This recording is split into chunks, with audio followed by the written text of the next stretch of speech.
My dear brothers and sisters in Christ Jesus, today we will see yet another lesson from the Old Testament. We all know that from Romans 15:4 that all that was written before was written for our learning, that we through patience of scriptures might have hope. And also from 1 Corinthians chapter 10 verse 11, we know that all that happened to them happened as examples, that it might be lessons for those who have come to the end of the age, that we get admonished from reading them. So we both get comfort and admonition from all that was written for us in the Old Testament. So brothers and sisters, today we will see one important incident in the life of Israel. We all know that God saved the people of Israel from bondage in Egypt. They were all slaves there. They were under the power of Pharaoh, who had caused them to do very difficult work and would not let them go free. Then we know God sent Moses, and through a mighty hand he brought them out of the land of Egypt. And we all know when they came to the banks of Red Sea, how God divided the sea and made a way through the sea for them to walk free. And then God destroyed all the enemies, the Egyptians, and then they entered into a covenant in Mount Sinai with God. Now, all these things are pictures of the life of a Christian. A Christian, before he was saved, he was in Egypt, the dark continent. He was in this world, the sinful world. And he was a slave to sin. And he was under the power of Pharaoh, who represented Satan. And there was no way he could save himself. That's when, as God sent Moses, God sent Jesus Christ. And through Jesus, he saved us. We all know that we are washed by his blood, and we were baptized into Jesus, as in the picture. We were baptized into Moses when they went through the Red Sea. And then we made a covenant with God, a new covenant which Jesus made through his blood. So, brothers and sisters, see the striking similarity between what happened in the nation of Israel to the people of Israel and what's happening to us. And then in the story we know that they came to the border of the promised land which God had promised to their forefathers, to Abraham, Isaac, and Jacob, which was called the land of Canaan.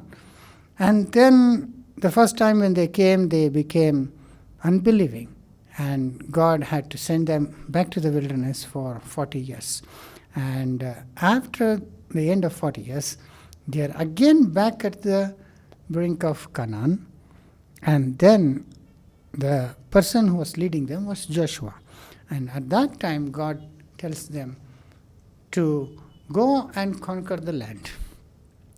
All that land was promised to them. God said, you will get that land.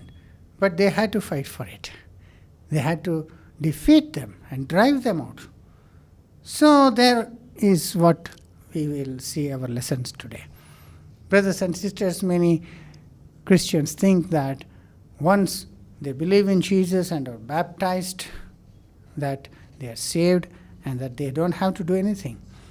Now they say, we are saved by grace and therefore I don't have to do anything. But actually, brothers and sisters, though we are saved by grace, all our sins are forgiven freely by the blood of Jesus. God gives us all things freely. Yet, we are called upon to fight. We are called upon to do good works. And we are called upon to run a race. Now, all that is also involved in making our calling and election sure. So, we have to work out for our own salvation also. There is something that we have to do. After we have been saved by grace, we are to work with God. That is what we see here. In this scenario, the people of Israel were promised that land, but they had to fight for it. They had God's promise that God will go with them, that God will give them the land, but still they had to do their part. So, brothers and sisters, we have to do our part. And in today's class, we will see the enemies that we have to face. and destroy. So we have spiritual enemies. Just like the people of Israel had natural enemies. And these enemies are those who lived in the land of Canaan before it was given to them by God. So they had already settled in that land. Now God is asking the people of Israel to fight with them, destroy them, drive them out, and then inherit that land. So in the same way, we Christians, after we have been saved, after our sins have been forgiven and become children of God, we have to fight our enemies. But our enemies are not people, but our enemies are spiritual enemies. And basically our enemies are our own old nature, the characters, the weaknesses, the sinfulness of our old nature. Because we were all sinners from our birth, and we had sinful desires and habits, and all these things are in enmity to God. Now, once we become new creation, we have to fight against these fleshly tendencies and desires. As we know very clearly in the scriptures, the flesh and the spirit are at war with each other.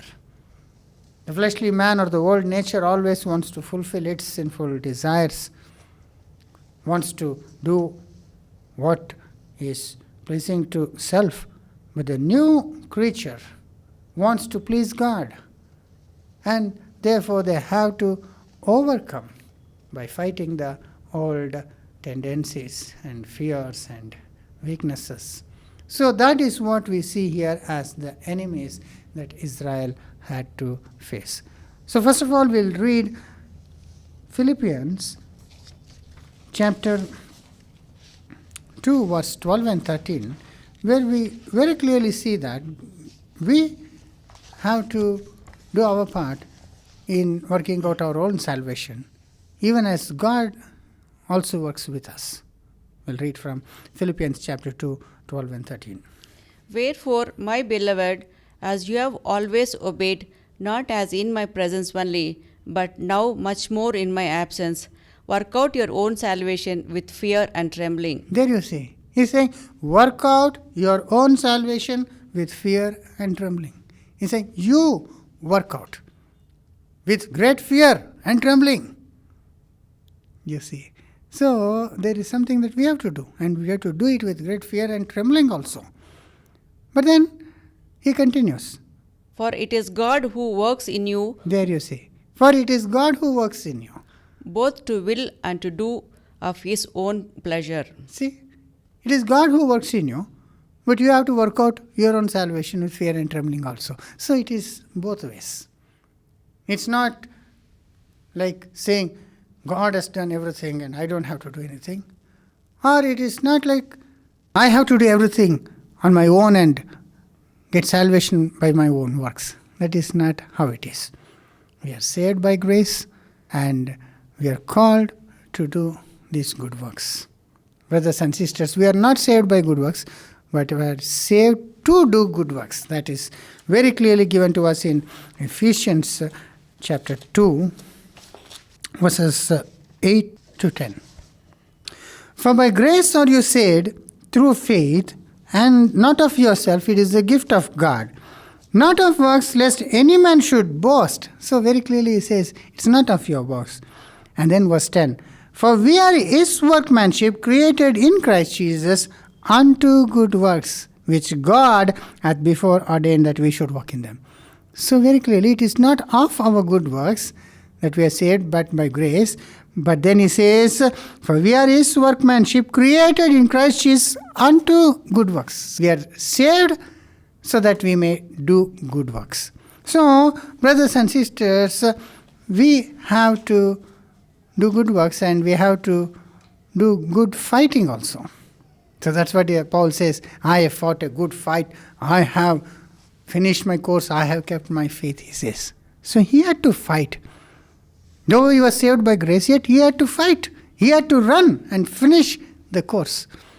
So, brothers and sisters, we have to fight against our enemies. We have to fight a good fight and win. And only then can we inherit this land. And there also you see the land was there before them, but they had to fight it out and then inherit. Means they had to take dominions of the territory. There was a territory involved that was called the land of Canaan. And there were various other people living there. So they had to fight with them and take that land. So also, we have to fight and take control of our own heart. The territory we want to bring to subjection is our own heart. We have to fight out against the enemies of God in our own heart. Drive them out and then bring it for obedience to Christ. So, brothers and sisters, we have this beautiful similarity. Now we will see what are the enemies they had to face. There were actually 7 nations that were living in this promised land. And their names are given. And these are the 7 nations the people of Israel had to fight. And likewise, we Christians have 7 enemies that we have to fight against. So, we will read this from Deuteronomy chapter 7, verses 1 to 3. When the Lord your God brings you into the land which you go to possess, and has cast out many nations before you, the Hittites, and the Gergashites, and the Amorites, and the Canaanites, and the Parasites, and the Hewitts, and the Jebusites. See, these are the 7 nations, he says, that God will cast out before you. 7 nations greater and mightier than you. You see, 7 nations greater and mightier than you. They were greater in number and they were far superior in every way. So these are the enemies of Israel. The Hittites, the Gergashites, the Amorites, the Canaanites, the Parasites, the Hewitts, and the Jebusites. So these are the 7 nations. And then, and when the Lord your God shall deliver them before you, you shall smite them and utterly destroy them. You shall make no covenant with them. See, you shall fight them and utterly destroy them, God says. So totally you have to fight and destroy them and make no covenant with them. Nor show mercy to them. Nor show mercy. So mercilessly you have to destroy all these nations, God says. Neither shall you make marriages with them. Okay. See, neither shall you make marriages with them. You shall not give your daughter to their son. Then? Nor take their daughter for your son. You see, you shall not enter into any kind of relationship or friendship with these nations, God clearly tells them. And in chapter 20, verses 16 to 17 also, he repeats the same. How you have to make an utter destruction of them, spare nobody, show no mercy. See that in chapter 20, verses 16 and 17. But of the cities of these people, which the Lord your God does give you for an inheritance, you shall save alive nothing that breathes. See, you shall save alive nothing that breathes. So don't spare anybody. The men and women and children and even the animals, you should not spare. But you shall utterly destroy them, namely the Hittites, and the Amorites, and the Canaanites, and the Parasites, and the Hewitts, and the Jebusites, as the Lord your God hath commanded you. So, God is repeatedly telling, you have to totally destroy them. God has promised that He will hand them over to you, and when they are in your hands, you have to destroy them. Now, some of us may feel, why did God have to destroy those people and give their lands to His chosen people? But actually, brothers and sisters, God is bringing judgment upon these people for their sins. That is what we very clearly read in the scriptures, that God waited for 400 years until their sins had come to the brim. That's what He said to Abraham. He said, your children will obtain that land as an inheritance, but not immediately, but after 400 years, because at that time their sins had not yet become full. So God waited for these 400 years from the time he promised it to Abraham till the sins had increased so much that God's wrath would come upon them and destroy them. It is the same way God destroyed the first world with all the people with the deluge and saved just Noah. And in the same way, God, how he destroyed the 4 cities of Sodom, Gomorrah, Admah, Zeboim for their sins by sending fire upon them and burning them. In the same way, the same God is bringing these nations to judgment because of their sin. And he says totally they should be destroyed because God didn't want their genes to continue. They had become so sinful and corrupt that if anybody of their children or posterity were let to live, that sinful tendency will continue and spread everywhere, and the world will become a far worse place. So God in his judgment, he decided that they should all be utterly destroyed, and that should happen from the hands of the people of Israel. So, brothers and sisters, we know the reason God wanted to destroy them. And now, talking about the 7 nations, we have to know who these nations were. All these people, as we read, the Hittites, Gergashites, Amorites, Canaanites, Parasites, Hewitts, and Jebusites, almost all of these nations were descendants of Canaan. Canaan, he was the son of Ham, the 3rd son of Noah, and all these people, except the Jebusites, all others were the sons of Canaan. And that's why it was called the land of Canaan. Though among the 7, the Canaanites were also a group of people who was a separate nation by itself, but otherwise all the 6 nations were the children of Canaan. And we know about Canaan, how Canaan was a cursed generation. We know about the story after the flood, when Noah was fallen naked, and we read that Ham saw his nakedness and obviously mocked him. And therefore, when Noah came to consciousness and came to know what had happened, he cursed Canaan, we read. Many times we may get this question. If Ham was the one who sinned, why did Noah curse Canaan? Brothers and sisters, the very fact that Noah cursed Canaan proves that he was also involved with his father in this mockery of their father. And also, we know from the scriptures that just seeing his nakedness accidentally would not get this wrath upon them. In the scriptures, seeing someone's nakedness is a term which is used to denote fornication or sexual abuse. In Leviticus, we all know, chapter 18, where God is forbidding various sexual acts. Every time in the King James Version it is given that you shall not uncover the nakedness of such person. You shall not see the nakedness of your family members, and so on. So each time the term used there is you shall not see the nakedness. That means you shall not commit sexual offense with them. So what has happened actually in Noah's life, and what Ham and Canaan did, is much more than just accidentally seeing their father naked. But anyway, they were cursed nation. Canaan and all his children, generation, were cursed by God to be servants of servants. And all those cursed generation are the people who are now occupied this land of Canaan.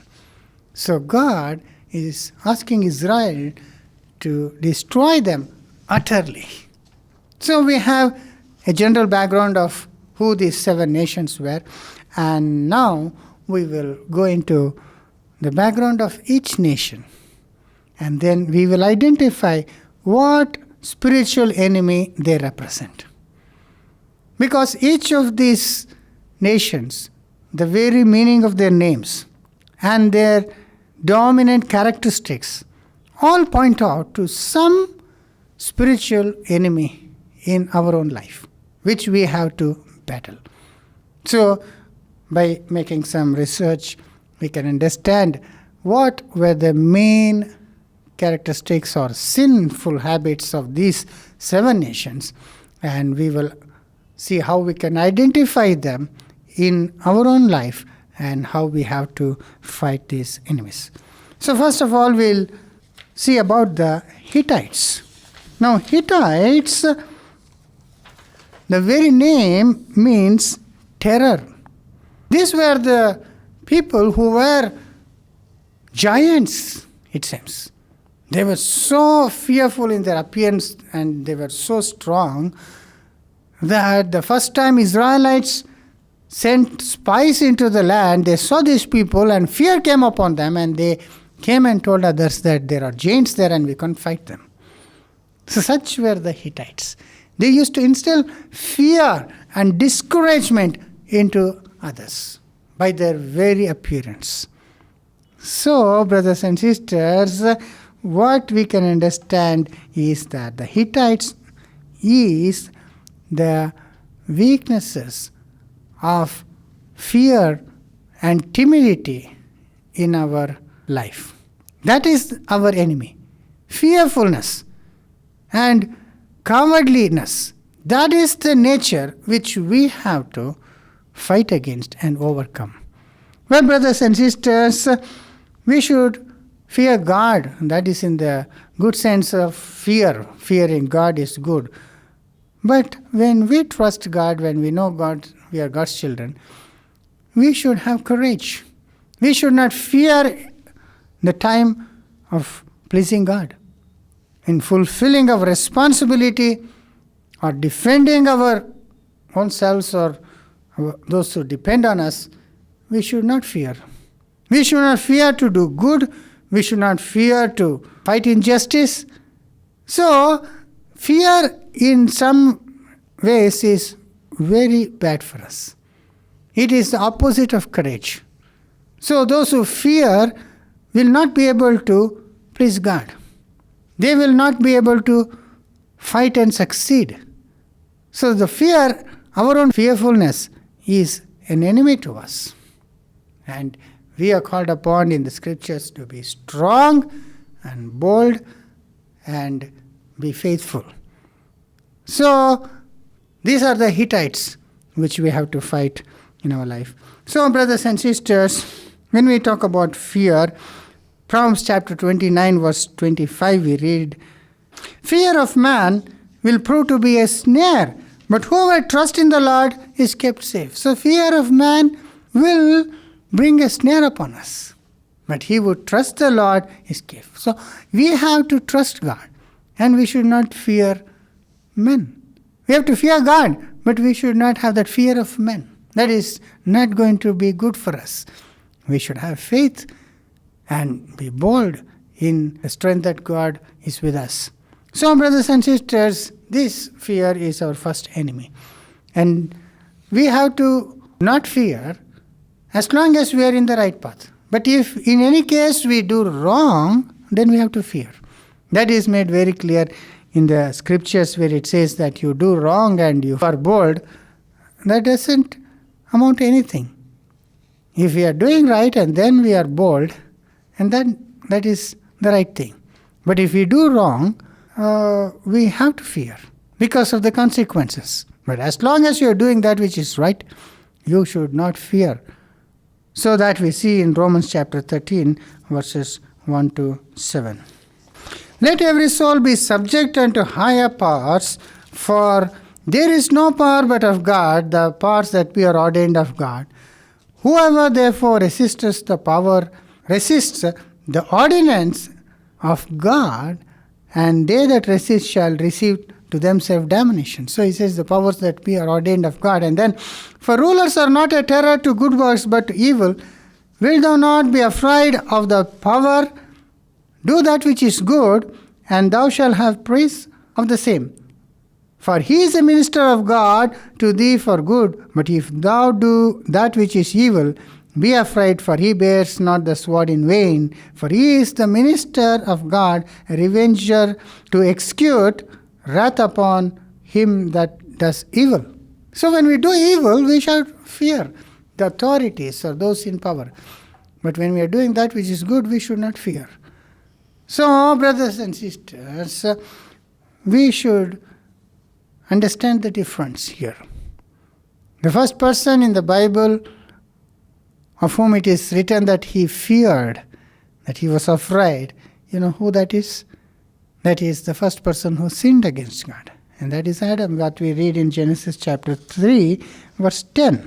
And he said, I heard your voice in the garden, and I was afraid, because I was naked. See, I heard your voice in the garden, and I was afraid, and I hid myself. Why was he afraid? Because he had sinned against God. So he was hiding from God. And then in Matthew chapter 25, verse 25, we see in a parable Jesus saying about the one-talented man. And he didn't use that talent for God. You know why? It's because he feared. Then he who had received the 1 talent and came and said, Lord, I knew you that you are a hard man, reaping where you have not sown, and gathering where you have not strawed. So he's saying, you are the kind of man who would reap where you have not sown. And then, you know what he said? And I was afraid, and went and hid your talent in the earth. Lo, here is what belongs to you. So he says, I was afraid and I hid your talent. Why was he afraid? Because he thought that if he used that and did work with that, he feared that his master would come and take all the benefit and all his work would go in vain. So he feared losing the reward of his labor. So he feared that his master may take away the benefit. So that's why he hid it. So, brothers and sisters, that kind of fear we should overcome. We should not fear when we are doing the right thing. When we are called upon by God to do something, then we should not fear. Like the people of Israel. When God said you fight and you destroy them and you drive them out and you possess that land, they become fearful. Why did they become fearful? Because they were unbelieving. If they could believe in God, then they would not fear all these people. Like David, because he had faith in God, he didn't fear when the lion came. He didn't fear when the bear came. And he didn't fear when he saw Goliath. Even though Goliath was a giant, like these Hittites. He was 9 foot 9 inch. Immediately such people will bring fear upon others. But David was not such a person. Why? Because he had faith in God. So fear, it indicates a lack of faith in God. So if we have that kind of fear, that is an enemy and we have to overcome. And that is what God tells here to the people of Israel in chapter 20 verses 1 to 4 in Deuteronomy. God says very clearly that they should not fear. When you go out to battle against your enemies, and see horses and chariots and people more than you, be not afraid of them. See, that's what God is saying. When you see chariots, horses, and many people before you, you shall not be afraid of them. Why? For the Lord your God is with you. That is the reason. God is with you. Who brought you up out of the land of Egypt. So, the God who brought you out of Egypt is with you, and therefore you should not fear. And it shall be, when you are come neat unto the battle, and the priest shall approach and speak to the people. When you approach the battle, he said the priest should come to the people and say like this. And shall say to them, Hear, O Israel, you approach this day unto the battle against your enemies. Let not your heart faint, fear not, and do not tremble, neither be you terrified because of them. See how clearly again he says, don't fear, don't tremble because of them. For the Lord your God is he that goes with you to fight for you against your enemies to save you. See how clearly it is God who goes with you to fight for you against your enemies. Therefore, you should not fear when you see chariots and horses and number of people who are mightier than you. You should remember that it is God who is going with you and fight for you. So, brothers and sisters, this is what we need to have in our times, because in our country, like in India, of late a fundamentalist government is in power, and they are bringing new rules and regulations against the minority people like us Christians. Now of late they are claiming that there's mass conversions happening, and to stop that they're bringing anti-conversion laws which will make them like criminals. Now once they make the law like this, then they can accuse anybody of converting, and in the name of this law they can do arrests and they can bring various persecution on our people. And that is what is happening almost every day. We are seeing in the news that churches have been attacked, pastors have been arrested, all in the name of anti-conversion. And of late, government in Karnataka has issued a decree that all churches should be surveyed and to see how many churches are legal and how many are illegal and all. So, according to them, they will brand so many churches as illegal, and then they will start taking action. So, there is so much fear now because of all this. Even to talk to somebody or to baptize somebody, many are fearing, because such is the times. So, brothers and sisters, when things like this are happening, we Christians should remember that God is with us and we should not fear. And whatever God might permit, we should be ready to face it. So, we should overcome that fear. Because if we have that fear, we will not be able to work for God. I remember once when before our church, across the, in front of our church, we have our parking space, and beyond that parking place is the footpath. And on the footpath, some people will bring their push carts and will be selling things there. Eatables, they have their food carts and all that. And we don't like that, because the place will become untidy and they will disturb us in various ways.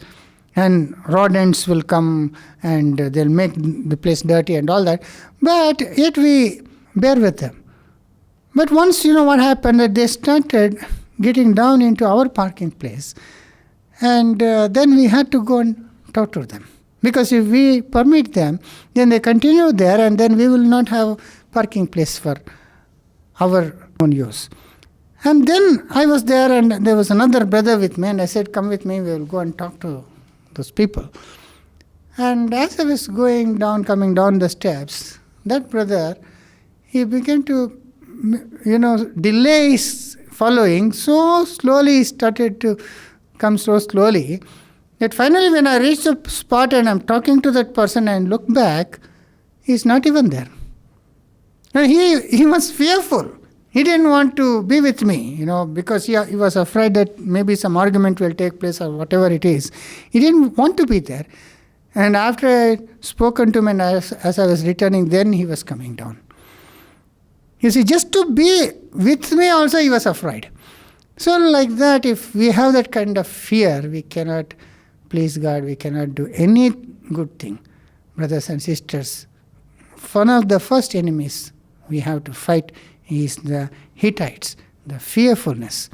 And this is a quality which will make us disqualified even for obtaining salvation. That is very clearly given to us in the book of Revelation. In chapter 21, verse 8, where various sinful people are mentioned and that how they will lose their salvation and be destroyed. The number one sin mentioned is fearfulness. Can we read that? But the fearful and unbelieving, and the abominable, and murderers, and whoremongers, and sorcerers, and idolaters, and all liars shall have their part in the lake which burneth with fire and brimstone, which is the second death. There you see all the categories mentioned there. You see, you have these liars and idolaters and whoremongers and murderers and abominable and unbelieving. And he says the first thing is fearful and unbelieving. All such people will be cast into the lake of fire, which is the second death. So, brothers and sisters, this is one of the worst enemies we can have in our life, which will cause us to lose our salvation unless we fight it and overcome it. Well, secondly, we see about the Gergashites. Now, we already taken too much time for the first one. We will go faster. The Gergashites are those who return from the pilgrimage, it seems. They are like the people who go, leave everything and go on pilgrimage, go to visit holy places and all that. But after a while, they'll come back to their same place. So they represent those who set out to live for God, but after some time they come back to their previous condition. This represents the backsliding nature in our life. In all of our Christian life, we have this tendency of going back to things that we have forsaken, of loving the world that we have left.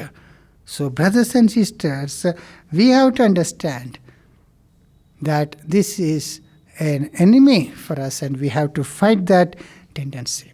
There was one such person who was with Paul. He was working with Paul, but of whom Paul had to say this in 2 Timothy chapter 4, verse 10.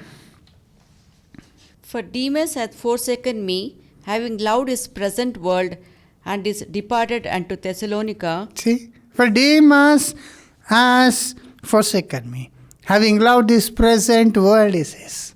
So he left Paul and went to Thessalonica. Why? Because he loved this world. So we Christians, we are called out of the world to sacrifice with Jesus. But if we go back to the world, then we will not be able to please God. So, brothers and sisters, in James chapter 4, verse 4, we read that if we love God, we are in enmity with God. The love of this world is enmity with God, because the world is against God.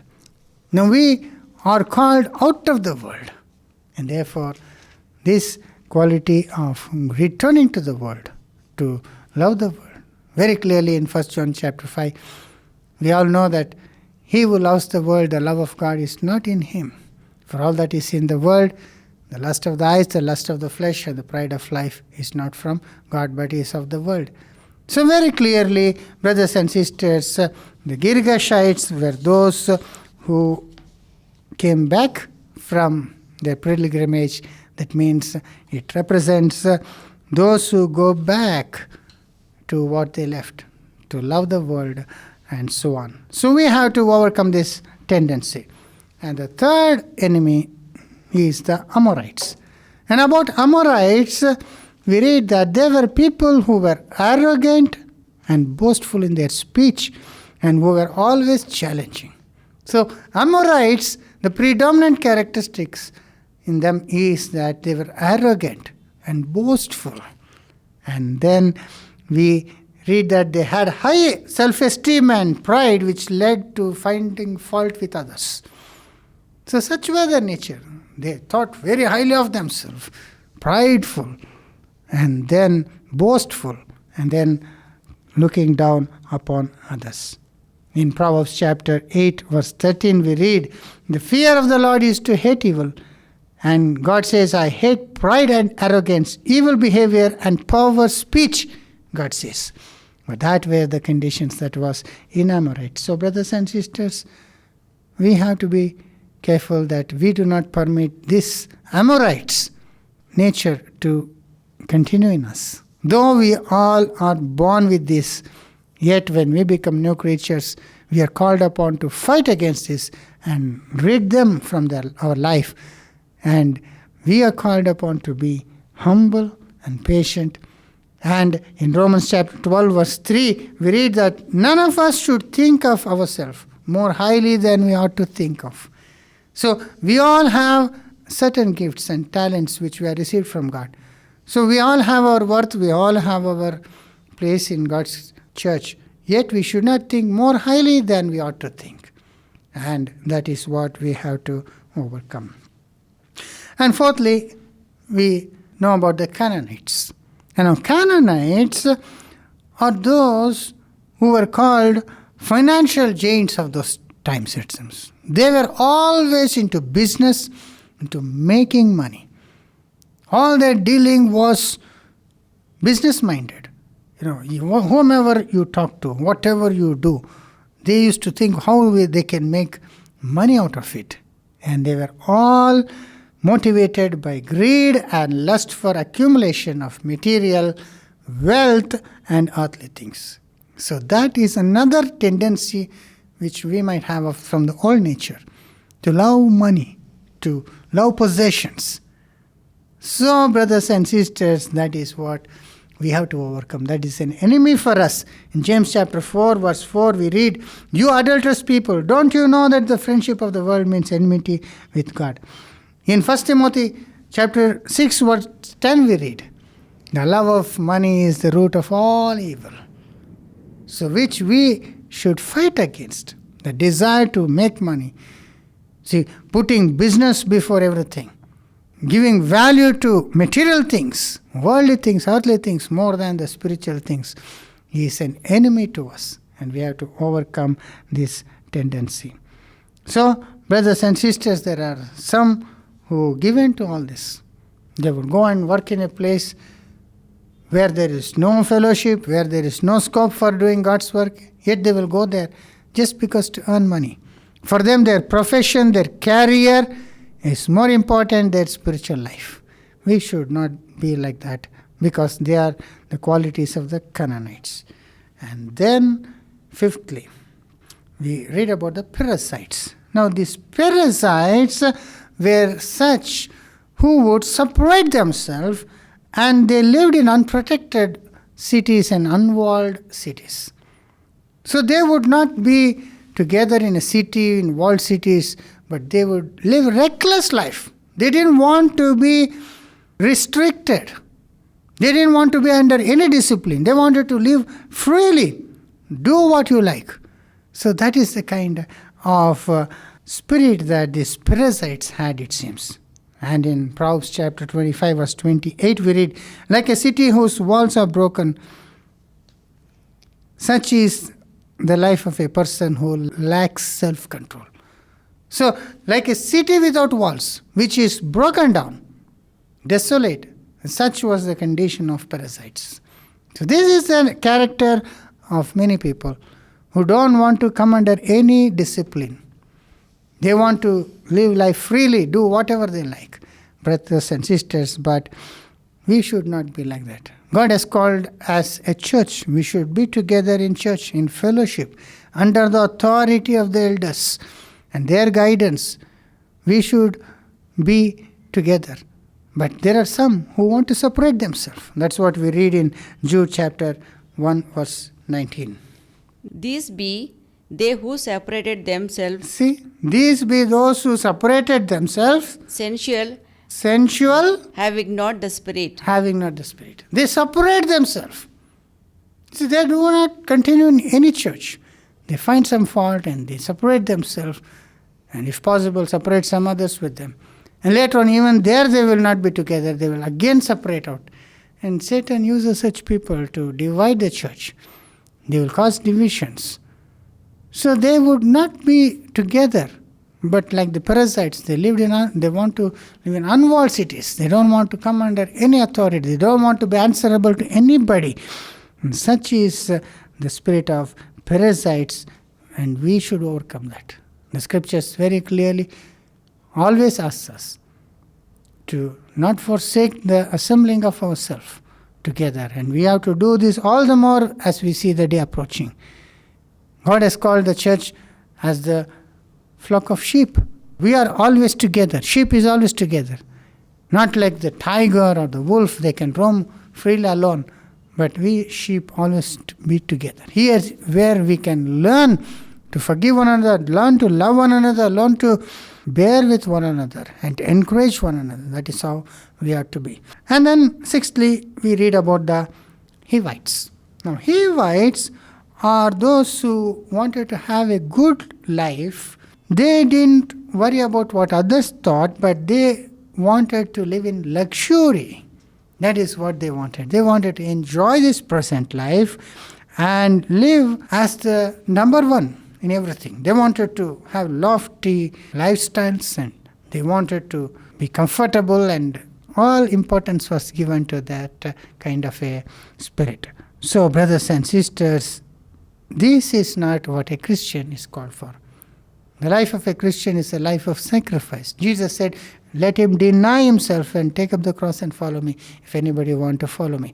So, brothers and sisters, this kind of a spirit of wanting to be self-content now, to wanting to be luxurious and happy in this present life is an enemy to us. That's what we read in 1 Corinthians Chapter 4, verse 8. Now you are full, now you are rich, now you have reigned as kings without us. See, now he says, now you are full, now you are Rich. and you have reigned as kings without us. So he's talking about some people in Corinthians and saying, now you are full, means content, you are rich and you reign as kings. And he's speaking ironically. And then down he says, here we are suffering, wherever we go considered as lamb for slaughter. We are in hunger and nakedness and going through various hardship for the sake of Christ. But you are content and rich and ruling as kings. That means that is not how you have to be. Because Jesus himself, he didn't want to lead a comfortable life. He didn't come to rule here. He came to serve. And that's what he did. He gave his life. He ministered to the disciples. And he said, we have to sacrifice our own life. We are not to find happiness in this present life.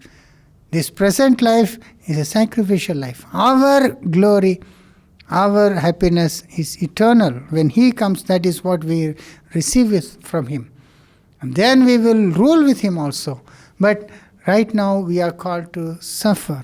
We are called to a life of adversity, persecution, and even to give our life if needed. So, brothers and sisters, so to want to be luxurious and comfortable in this present life is again an enemy. Now, sad to say, many are falling for this. Many Christians are falling to this prosperity gospel, which promises blessing now in this life. And they say, you are blessed when you are material things. When you are rich, you are blessed. So, blessings is related to earthly things. And of all these prosperity preachers, Miles Monroe is one of the popular ones, and many are following after his teaching.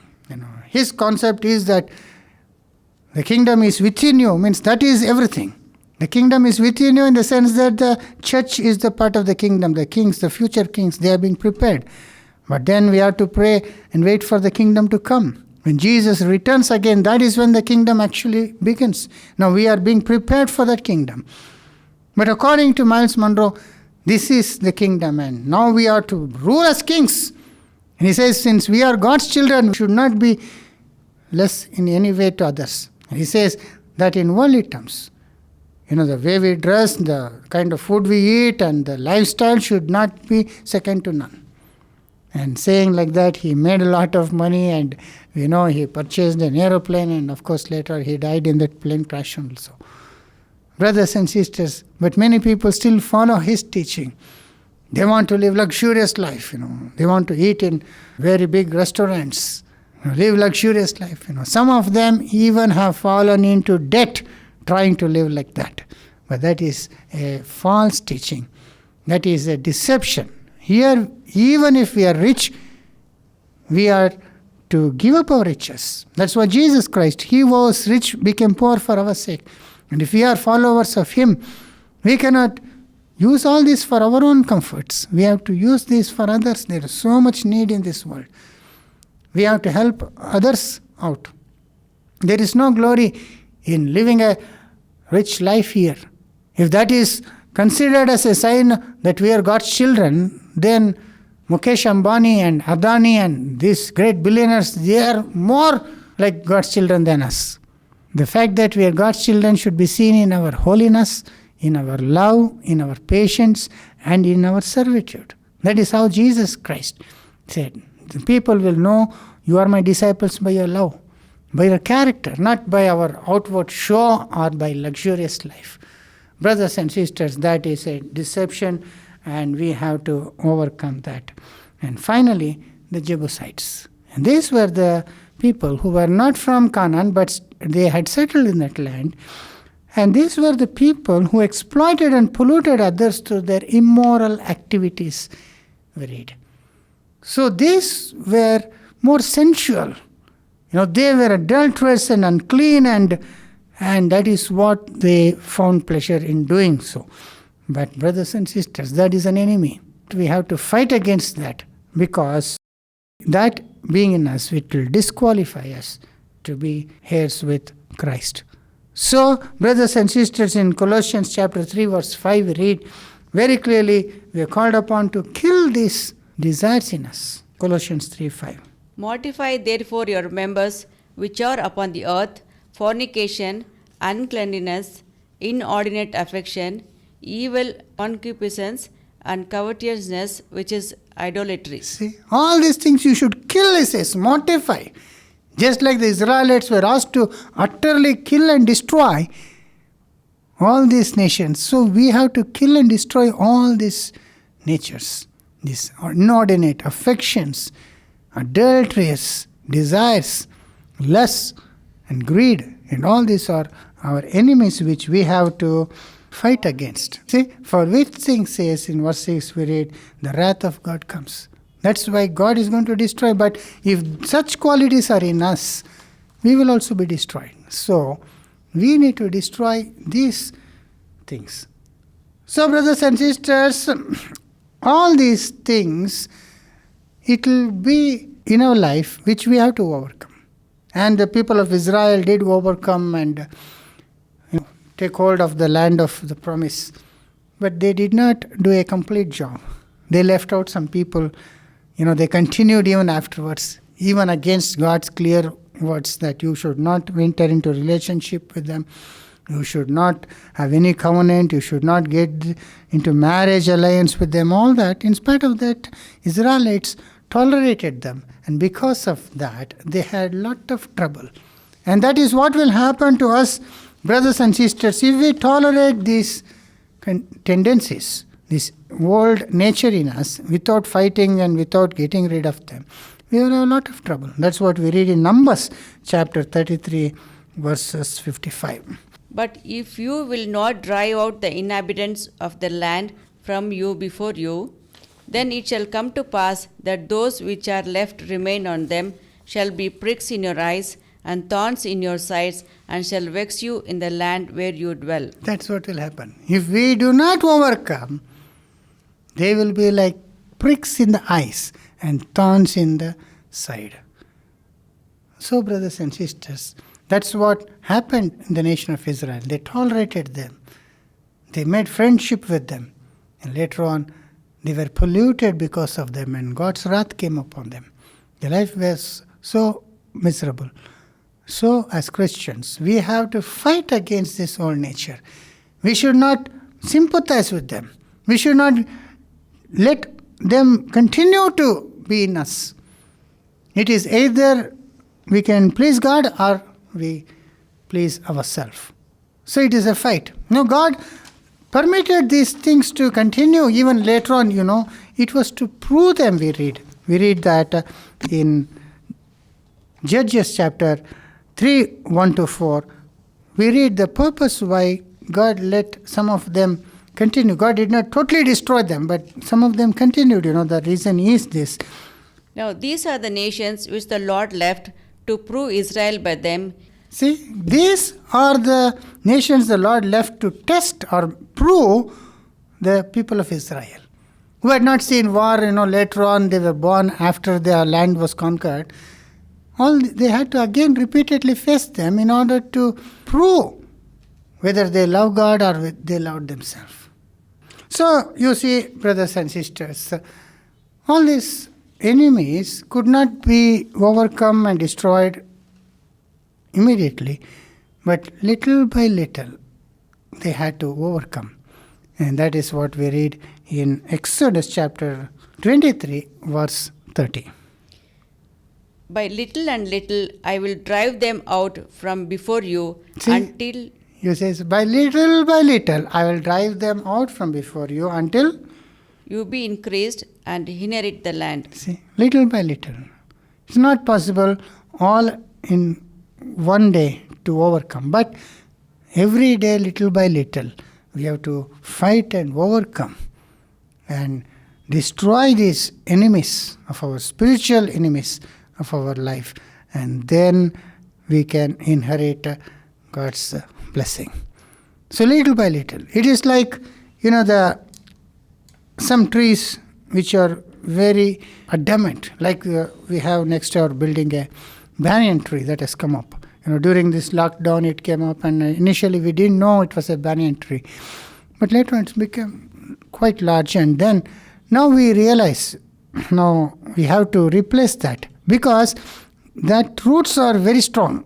They will topple up the sewage system, and they will cause cracks in the walls, because these roots are very, very strong. They will go wherever little water is there also. Once it happened in another part of our building, where one small plant was growing. Now, how much ever we plucked it off, still the roots were there, it used to come back. And later on, when we had to demolish that portion of that building, then we saw the roots had gone into the beam, among the concrete, inside the concrete, it had gone through the beam and come up to the pillars. So it is very strong. So we decided, we try to do something and remove that so that we can put another tree which is shady and useful for everybody. But how much ever we try, we are not able to destroy that plant. So it is likewise with our old nature. It is not easily taken out, but we should keep trying. We should keep fighting, and by the grace of God we should be able to totally remove it. And then in its place we should develop godly qualities. So, brothers and sisters, in today's class we saw this picture of the 7 enemies of the nation of Israel, which we compare to the 7 spiritual enemies that we as Christians fight. And what are those enemies and how we have to fight, we all saw from the scriptures. And may God help you to fight a good fight like Paul, and then be able to inherit the blessings God has promised. May God bless you.